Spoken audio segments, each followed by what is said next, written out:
We are back at the Cookout where we get your favorite artists to stop by and return in for the second time. We're quickly becoming besties.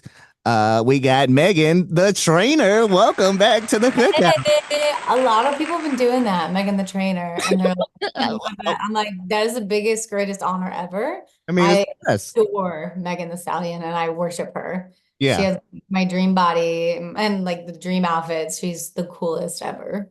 Yeah. Well, you can't sleep on Meghan the Trainer either. So we're happy to have you here. But this is your second time here at the Cookout. So first time you bring some food. Second time you get to bring a guest. So who would your plus one be for the Cookout part two? My husband, Spy Daddy, Spy Man, because like as much as people would want to take pics with me, they like taking pics with him more. So it's great. It's like a break for me. I'm like, go get him. Yeah. Now, power couple in action right there. We love to see it. So we got your new album out, Timeless. On album release day, what do you do? How do you celebrate? Do you like watch the internets go crazy? Do you go take a nap and then come back? And what do you like to do when the album is finally out? On album release day, every year so far, I've been so lucky enough to get up at 3 and perform on the Today Show. Hey, And that it was awesome and so fun. And it was great seeing all the fans and seeing the new songs to them.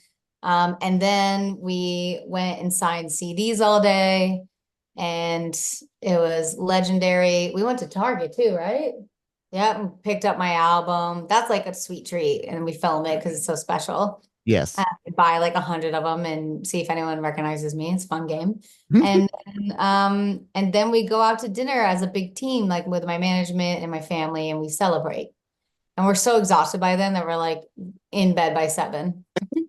Yeah, that's quite the day, quite a long day, but and you got to celebrate. I'm sure it's a long time coming, getting this album done and finally getting it out for the people to enjoy it. For you, what was like the most challenging part in completing this album? And completing it. I mean, these songs came pretty fast. It was after every time I have a baby, I get really inspired and like get more creative, I've noticed. And so like a week after my C-section, I was starting to write already. I wrote Forget How to Love, which is on the album. So I was in it. I was like, let's go. I have so many ideas. And then recovering from C-section is like learning how to love yourself all over again with like the scars and the C-section scar and stretch marks. So I started writing a bunch of self-love anthems. And then I have my always like my fear of I don't know what happens after this life. And I love life so much. I never want it to go away. So I wrote this big ballad called Timeless. And I wrapped it up pretty quick and showed my label. And it was the first time ever they just all clapped and said, you've outdone yourself. You did it. And I was like, really? So it all went so beautifully. And I've been so excited and ready to get this album out. I don't know what the question was. No, you got it. We just talking about the most challenging thing in completing it, The but challenge, the hard part is like spreading the word, like yeah, telling people there's an album coming. Like I hate when an artist drops an album and I had no idea. And I know they worked their butt off and they went everywhere. And I'm like, how did I miss that? So right. I hope that I am loud enough and obnoxious enough that everyone, like when I see random people, I go, tell everyone June 7th, my album comes out. Yeah, and it's finally here, and you've been teasing some things. Now that we got some clarification, now that the album's out, you was teasing the song "Whoops," and you kind of had to clarify that it wasn't about your husband. Like everything's all good. Yeah. But It's a song for like, when you listen to it, it's a song about cheaters. yeah, But for me, I always write about real situations and then I can flip them to make them more relatable. So that one was just like a friendship, that got weird and like did me wrong. And I was like, bad friend. And then I turned it into a like you cheated on me, like look what you lost. What's wrong with you? And then my husband got cheated on a lot before me, and um I've been like barely cheated on once. And so I feel like a lot of people could relate to that. I didn't barely, he cheated on me. That sucked. Laddie barely cheat. It was like because I was like trying to break up with him anyway. So I was like, oh, yay, It's like, Reason, yes. yeah. Um, And so yeah, so I feel like everyone could relate to that, and they were loving it. They've been loving it. They do videos to it, and they're like, "Where was this 3 years ago? I needed this," you know? I'm like, "I'm here for you." Yeah, yeah. I mean, it goes to this point, like we have this constant argument because, like, obviously you guys are in a happy marriage, but it seems like songs about cheating and breaking up do better than the ones about you being happy and in love and stuff. But Yeah, I like when I first started dating my husband now, it was all love songs, and my to the point where my dad was like, "Dude, enough. Like get upset, get sassy again. Like who cares? Like stop writing these love songs. We ain't got it." I wrote so much that we did a Love Train, Valentine's EP, because we were like, "What do we do with all these extra love songs?" they got to go somewhere. So we got something for either mood. Like if you're happy in a relationship, we got that stuff. If you're going through the single life, we got that too.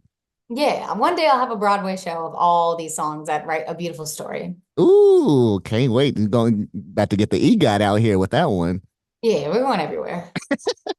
Now, last time you were here, you were kind of teasing some songs. So I had my internet investigators try to like crack the code to see if we could figure it out. I even put like a hit out. I was like, I'll pay you $20 on Venmo if you can figure out who these special guests are. You told us there was a famous movie TV star. We got that one with Niecy Nash. Talk Yeah. about that one. How it was to work with Did her. you see that coming? Because I Not at did. all. Nobody guessed it. Not even Nobody close. saw it coming. She didn't see it coming. Yeah, her speech came out when she won her Emmy, and Yeah. it moved us all. We were all like crying because we loved her so much. We still do. We love her. And then I was in the studio towards the end. This was like the last song I wrote, I think, one of the last songs. And my manager, I was just like, guys, I keep writing my self-love anthems. Like, what else can I say? Mhm. And my manager texted me her speech and was like, duh, here's what you write about. And my co-writer Jay Cash, we've written a bunch of songs together, like No Excuses. He wrote Me Too. So I was like, oh, I'm in the best place for this song right now. And he was like, no doubt, we're definitely writing this today. And we laughed and had the best session. It was like 40 minutes of writing this song. And then I recorded it, and then I immediately texted it to her that night and was like, if you could record yourself listening to it in case you like it, like, please do. And she sends me the video of her listening to it, like smiling and then sobbing, and was like, I didn't even know that this could happen from a speech. I didn't like she lost it. And I was like, I would like for you to feature on it if you have me, like if you will, and like have publishing on it, like you're my co-writer. I want your family to sing on this with me. And they did. It was her wife, and her daughter came over and sang backgrounds on it. So you can hear them on the song, and it's like the coolest thing I'll ever have.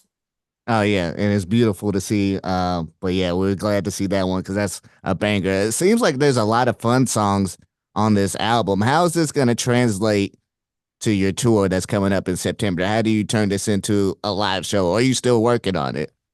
Yeah, we're just beginning. We have set lists that changes every day. And every day. I saw yesterday pictures of the stage and what it's gonna look like, and like it's my dreams. I've never toured in arenas, so like I'm doing things I've never done before. Like as much as my music has evolved and stepped up, and my outfits and my glam, I look really good lately. Like the stage, everything's gonna be epic and huge. And I'm like, whoa, this is my one of my bucket list dreams that I have not accomplished yet. So it's gonna look really, really cool, and we're gonna have six dancers, and was I not supposed to say that? And it's gonna be epic, and we're gonna laugh, cry, dance. If you're having a tough day, come to the show. We're gonna dance about it. Yeah, it's gonna be good times. Now, what are like three things you absolutely are gonna have to take with you when you go on this tour? Because you're gonna be on the road for a while. Um, Riley, Barry, and my husband. The fam bam for sure. My keys and my hubby, and that my whole family's getting on my bus. So we have a lot of helping hands. Um, and the three things I need to bring, oof, oof. What do I need? I need to bring a foot massager because my husband like says he'll do it, but by the time he's with the kids and it's the end of the night, he's snoring next to me. So I'm done like waiting for him. I'm just gonna bring a foot massager because my Yeah. feet will be tired. Oh yeah, you're gonna be on your feet. A lot of dancing going on. That's a good choice. You're definitely gonna need that. Now we're also celebrating 10 years of All About That Bass, which is iconic, classic song. Even people that don't know Megan the Trainer know that song. So, I mean, looking back and seeing where you are now, what do you think All About That Bass, Megan, would look at your life and say about it now? Would she be like, yeah, we did it? Or would she be like, those are some interesting choices? Well, No, she'd be like, she would hug me for sure and be like, I can't believe it. She'd be like, thank you for the new teeth. Like, you look so good. I got veneers. She'd be like, oh my God, I should have got this before. And then she'll be like, oh my God, you have babies. That's what we've always wanted. Like, and you did it and kept your career and still like went like and got a hit song. Like, that was our biggest fear. And you did it. And I'm so proud of you. And you married Spy Kids. Like, high five, girl, you know? you did it. You absolutely crushed it. Did all the goals and dreams. Scratch that. That's awesome. Well, we love to see it, and we can't wait to see you live on tour. Congratulations on the album, and we wish you continued success out here. Thank you. Thanks for talking to me again, best friend. Miss you. Anytime you're gonna have to come back after the tour, and we'll recap it. I'm down. Yeah. Nice city breakdown. Love it.